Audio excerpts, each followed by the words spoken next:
Robert Kiyosaki के दो बाप थे। एक उनके खुद के फादर जिन्हें पुअर डैड कहते थे और दूसरे उनके फ्रेंड माइक के फादर जिन्हें अपना रिच डैड कहते थे। उनके पुअर डैड ने पीएचडी किया था और फिर स्कॉलरशिप पे अपनी एडवांस स्टडीज भी कंप्लीट की, जबकि उनके रिच डैड ने कभी 8वीं क्लास भी पास नहीं की थी। दोनों डैड्स अपने कैरियर में बहुत सक्सेसफुल थे, लेकिन उनके पुअर डैड ने हमेशा फाइनेंशियली स्ट्रगल किया था, जबकि उनके रिच डैड अमेरिका के सबसे अमीर आदमियों में से एक बने। मरते वक्त उनके पुअर डैड ने अपनी फैमिली के लिए अनपेड बिल्स छोड़े, जबकि उनके रिच डैड ने अपनी फैमिली के लिए मिलियंस ऑफ डॉलर छोड़े। उनके पुअर डैड हमेशा कहते थे कि मैं अफोर्ड नहीं कर सकता, मैं ये नहीं कर सकता, मैं वो नहीं कर सकता, जबकि उनके रिच डैड कहते थे कि मैं ये कैसे अफोर्ड कर सकता हूं। उनके पुअर डैड कहते थे कि पढ़ाई करो, डिग्री लो ताकि तुम्हें एक अच्छी जॉब मिल सके, जबकि उनके रिच डैड कहते थे कि ये सोचो कि तुम कैसे दूसरों को जॉब्स दे सकते हो। दोनों डैड्स के पैसे के लेकर सोच बिल्कुल अलग थी। तभी 9 साल की उम्र में रॉबर्ट कियोसाकी ने डिसाइड किया कि अपने रिच डैड की सुनेंगे और उनसे पैसों के बारे में सीखेंगे। आज मैं आपसे ऐसे 7 लेसन शेयर करूंगा जो उन्होंने अपने रिच डैड से सीखे थे। So let's get started. Lesson number 1, fair and desire. Author कहते हैं कि ज्यादातर लोग पैसा कमाने के लिए काम करते हैं, उन्हें हमेशा एक अच्छी जॉब चाहिए होती है, अच्छी इनकम चाहिए होती है। बट ऑथर कहते हैं कि आपकी सैलरी कितनी भी बढ़ जाए कोई फायदा नहीं, क्योंकि सैलरी बढ़ने से आपके टैक्सेस भी बढ़ जाते हैं और आपके एक्सपेंसेस भी बढ़ जाते हैं। जैसे आपने कई बार देखा होगा कि लोग जब ज्यादा अर्न करते हैं तो ज्यादा खर्च भी करते हैं, जिससे उनके मंथली एक्सपेंसेस और भी बढ़ जाते हैं। जैसे मान लो एक न्यूली मैरिड कपल है, जेसन और सैरा। जेसन एक प्राइवेट कंपनी में जॉब करता है। जैसे उनकी शादी हुई उन्होंने मंथली इंस्टॉलमेंट्स पे एक घर खरीद लिया। फिर कुछ टाइम बाद उन्होंने एक कार भी खरीद ली, जिससे उनके मंथली एक्सपेंसेस और भी बढ़ गए। अब जेसन रोज काम पे जाता है, बहुत मेहनत करता है डर की वजह से, क्योंकि उसे डर है कि अगर वो जॉब नहीं करेगा तो उसकी लाइफ ठीक से नहीं चल पाएगी। अब कुछ महीनों बाद उनका बेबी हो जाता है। अब जेसन 2 जॉब्स कर रहा है, जिसकी वजह से उसे ज्यादा इनकम मिल रही है। अब जैसे उसकी इनकम बढ़ी उसकी डिजायर्स भी बढ़ गई। अब वो ज्यादा चीजें डिमांड करता है और उसके मंथली एक्सपेंसेस और भी बढ़ जाएंगे और ये साइकिल बस चलती ही रहेगी। लोग इन 2 इमोशंस की वजह से सारी जिंदगी काम करते हैं, फेयर और डिजायर। लोग इन 2 इमोशंस की वजह से सारी जिंदगी काम करते हैं और ऑथर इसी को रैट रेस कहते हैं। अगर आप भी मैक्सिमम लोगों की तरह अपनी पूरी इनकम खर्च कर देते हो तो आप कभी रिच नहीं बन सकते, और फिर चाहे आपकी इनकम कितनी भी बढ़ जाए कोई फायदा नहीं। इसलिए सॉल्यूशन बस एक ही है कि आप उस एडिशनल इनकम को इन्वेस्ट करो, जो हम नेक्स्ट लेसन में सीखेंगे। Lesson number 2, assets and liabilities.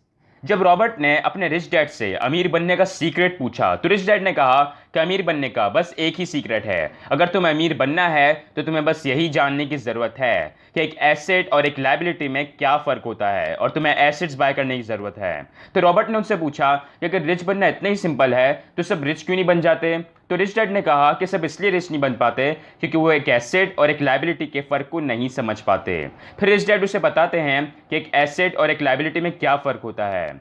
Asset वो चीज़ होती है जिससे आपके पास पैसे आते हैं, जैसे आपने घर खरीदा और उसे रेंट पे दे दिया, अब हर महीने आपको उस घर का रेंट मिल रहा है, तो ये एक एसेट हुआ। लायबिलिटी वो चीज़ होती है जो आपसे पैसे लेती है, जैसे आपने घर खरीदा और उसे पर्सनली यूज़ किया, अब हर महीने आपको उसका electricity bill, gas bill, property tax, maintenance cost, ये सारे एक्सपेंसेस पूरे करने पड़ेंगे, तो ये एक लायबिलिटी हुई। अब बहुत से लोग जॉब करते हैं और पैसा कमाते हैं, लेकिन इसका ये मतलब नहीं कि वो जॉब एक एसेट है। ऑथर कहते हैं कि एसेट्स ऐसे होने चाहिए जो आपके लिए खुद इनकम जनरेट करें, जहां आपको काम करने की नीड ना हो। रिच डैड रॉबर्ट से कहते हैं कि पुअर और मिडिल क्लास लोग पैसों के लिए काम करते हैं, जबकि रिच लोग पैसों के लिए काम नहीं करते, पैसा उनके लिए काम करता है। जैसे ही उन्हें इनकम मिलती है वो उस इनकम से एसेट्स बाय कर लेते हैं और फिर वो एसेट्स उन्हें इनकम जनरेट करके देते हैं। जैसे मैं आपको एक रियल लाइफ एग्जांपल देता हूं। आपको तो पता होगा कि आजकल हम करीम और उबर जैसी ट्रांसपोर्ट सर्विसेज बहुत यूज़ कर रहे हैं। अभी रिसेंटली मेरे एक रिलेटिव ने करीम में इन्वेस्टमेंट की थी। उनके पास इतने पैसे तो थे नहीं कि वो कार खरीद पाते, इसलिए उनके पास जितने पैसे थे वो उन्होंने एडवांस पे किए और कार इंस्टॉलमेंट्स पे खरीद ली। फिर उन्होंने एक ड्राइवर हायर किया, अब वो करीम के लिए ड्राइव करता है। अब मेरे रिलेटिव को कोई काम नहीं करना पड़ता, वो ड्राइवर को हर महीने पे करता है, इंस्टॉलमेंट्स भी पे करता है और थोड़े बहुत पैसे वो खुद भी कमा लेता है, और कुछ ही टाइम में वो गाड़ी भी उनकी हो जाएगी, वो भी बिना कुछ काम किए।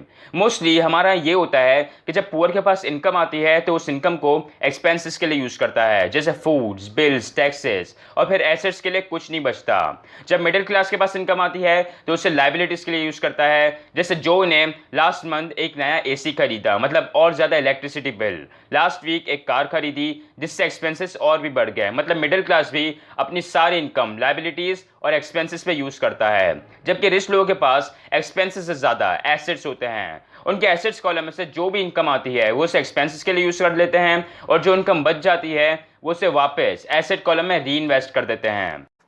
फॉर एग्जाम्पल, जूलिया ने अपनी कुछ प्रॉपर्टीज रेंट पे दी हुई हैं, उसे महीने के 1 लाख रुपए मिलते हैं, जबकि उसके मंथली एक्सपेंसेस 50,000 हैं। तो बचे हुए 50,000 से वो वापस एसेट्स बाय कर लेगी और रिच लोग यही करके और ज़्यादा रिच होते जा रहे हैं। एसेट्स किसी भी फॉर्म में हो सकते हैं, चाहे आप रियल एस्टेट बाय करें, स्टॉक्स, बॉन्ड्स या फिर कोई भी बिजनेस जहां आपको काम करने की नीड ना हो।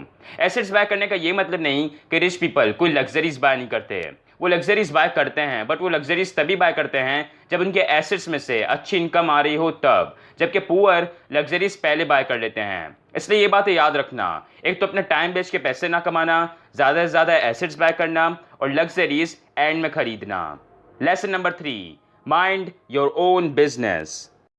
ज्यादातर लोग हमेशा इसलिए पुअर रहते हैं क्योंकि वो सारी जिंदगी किसी और के लिए काम करते हैं। माइंड योर ओन बिजनेस का मतलब है कि अपना एसेट कॉलम बनाओ और उसे स्ट्रांग रखो। हमारे आजकल लोग बस फॉर्मल एजुकेशन और डिग्रीज को ही हर चीज़ समझते हैं। हमारा एजुकेशनल सिस्टम भी हमें यही सिखाता है कि हमें डिग्रीज लेनी चाहिए और जॉब्स करनी चाहिए। बहुत से लोग डॉक्टर्स बनते हैं, इंजीनियर्स बनते हैं और इसमें कोई गलत बात नहीं है। इनफैक्ट ऑथर रॉबर्ट कियोसाकी ने भी बहुत सी जॉब्स की हैं, बट मोस्ट लोगों का प्रॉब्लम ये है कि वो और कुछ नहीं करते। वो जॉब्स तो करते हैं बट साथ में उनका अपना कोई बिजनेस नहीं होता, वो अपने एसेट कॉलम को स्ट्रांग नहीं बनाते। जैसे जब रॉबर्ट कियोसाकी जॉब कर रहे थे तो साथ में रियल एस्टेट्स भी खरीदते बेचते थे। इसलिए अगर आप कोई जॉब करते हो तो उसे कंटिन्यू रखो, एक अच्छे हार्ड वर्किंग एम्प्लॉय बनो, बट साथ में अपना कोई खुद का भी बिजनेस करो, अपने एसेट कॉलम को स्ट्रांग करो। एक और इम्पॉर्टेंट चीज़, एसेट्स वही बाय करना जो आपको पसंद हो, जिनमें आपका इंटरेस्ट हो। जैसे मुझे रियल एस्टेट नहीं पसंद तो मैं रियल एस्टेट बाय नहीं करूंगा और वो एसेट्स बाय करूंगा जिनमें मेरा इंटरेस्ट हो। तो वही एसेट्स बाय करना जो आपको पसंद हो। बाय द वे, अगर आप कोई वीडियो एंजॉय कर रहे हो तो मेरे चैनल को सब्सक्राइब कर लेना ताकि आपको हर वीक ऐसे ही वीडियोस मिलती रहें। Lesson number 4, it's not the smart who get ahead but the bold.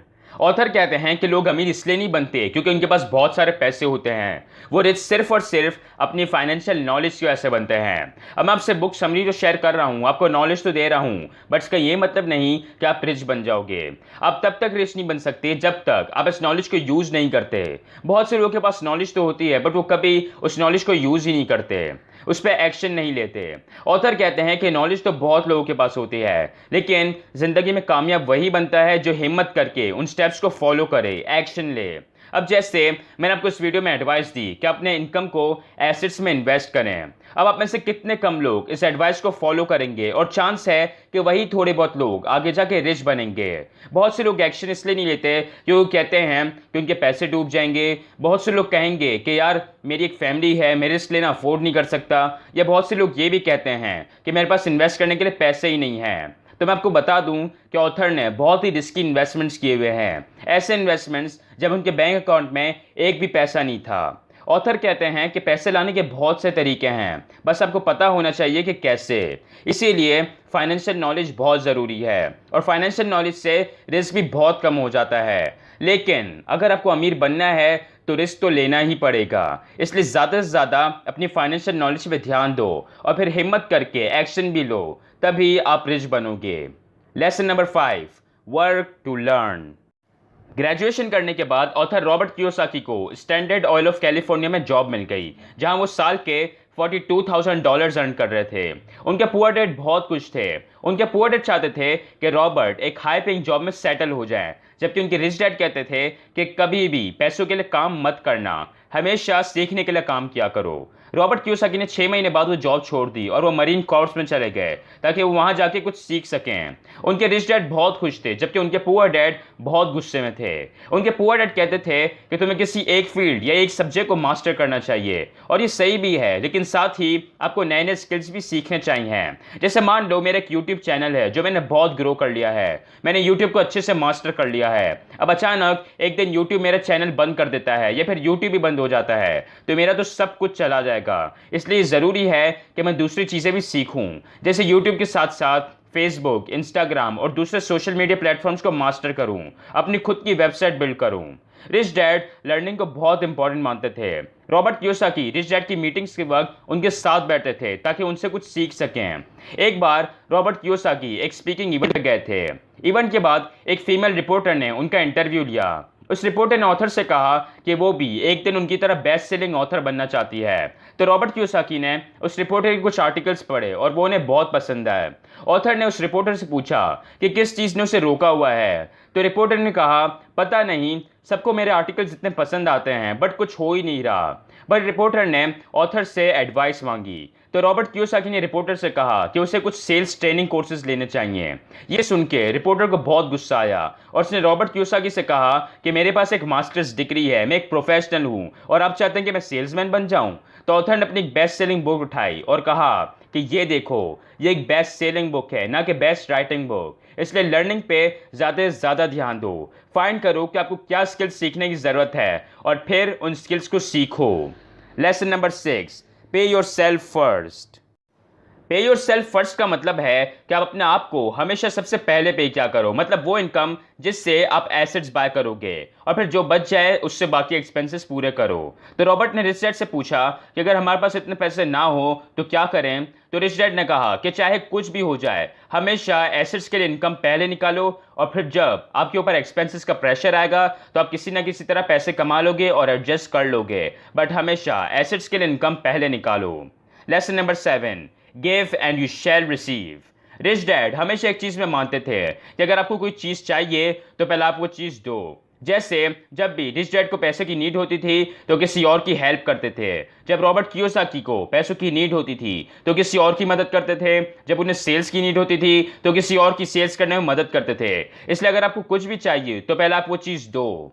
तो फ्रेंड्स, अगर आपको बेस्ट सेलिंग बुक बाय करनी हो जिसके लोगों ने भी बहुत अच्छे रिव्यूज़ दिए हैं तो आप डिस्क्रिप्शन में दिए हुए लिंक से बाय कर सकते हो। साथ ही अगर आपको वीडियो पसंद आई तो लाइक कर देना and subscribe for videos every week. Good bye.